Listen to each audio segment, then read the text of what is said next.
Chhatrapur block ଅଞ୍ଚଳରେ ଖରିଫ ଋତୁରେ ଧାନ ସଂଗ୍ରହ ଶୁକ୍ରବାର ଦିନଠାରୁ ଆରମ୍ଭ ହୋଇଯାଇଛି।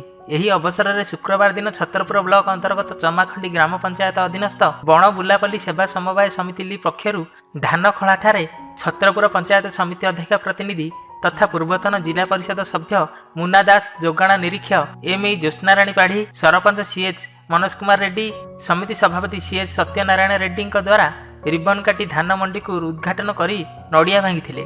ସରପଞ୍ଚ ସିଏଚ୍ ମନୋଜ କୁମାର ରେଡ୍ଡିଙ୍କ ସଂଯୋଜନା ଧାନ ମଣ୍ଡି ଉଦ୍ଘାଟନ ଉତ୍ସବରେ କମ୍ୟୁନିଷ୍ଟ ପାର୍ଟି ଜିଲ୍ଲା ସହ ସମ୍ପାଦକ ନୀଳକଣ୍ଠ ଦାସ, ପୂର୍ବତନ ଜିଲ୍ଲା ପରିଷଦ ସଭ୍ୟ ଏନ୍ ଗିରିଜା ପ୍ରସାଦ ରେଡ୍ଡି, ସରପଞ୍ଚ ପ୍ରତିନିଧି ମାଗୁଣୀ ବିଷୟୀ ଏନ୍ କାମରାଜୁ ରେଡ୍ଡି ଅତିଥି ଭାବେ ଉପସ୍ଥିତ ରହି ପ୍ରଦୀପ ପ୍ରଜ୍ୱଳନ କରିଥିଲେ ଏବଂ ଚାଷୀମାନେ ଯେପରି ଚାଷ ସୁବିଧାରେ ଧାନ ମଣ୍ଡିକୁ ବିକ୍ରୟ କରିପାରିବେ ସେଥିପ୍ରତି ଉଚିତ ବ୍ୟବସ୍ଥା କରିବାକୁ ପରାମର୍ଶ ଦେଇଥିଲେ। 2024 ଏବଂ 25 ଖରିଫ ଧାନ କ୍ରୟ ଲାଗି ମଣ୍ଡିକୁ ଧାନ ଆଣୁଥିବା ଚାଷୀମାନେ ଯେଉଁଭଳି ହଟହଟା ନ ହୁଏ ସେଥିପ୍ରତି ଦୃଷ୍ଟି ଦେବାକୁ ଦାବି କରିଥିଲେ।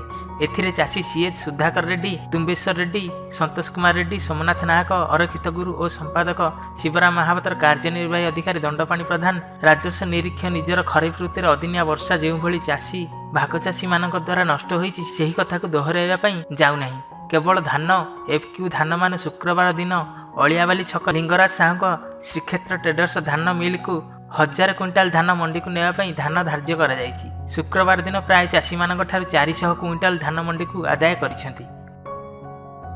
ଗଞ୍ଜାମ ଛତ୍ରପୁରରୁ ସପନ କୁମାର ନାହକଙ୍କ ରିପୋର୍ଟ, ସତ୍ୟମ ଟିଭି।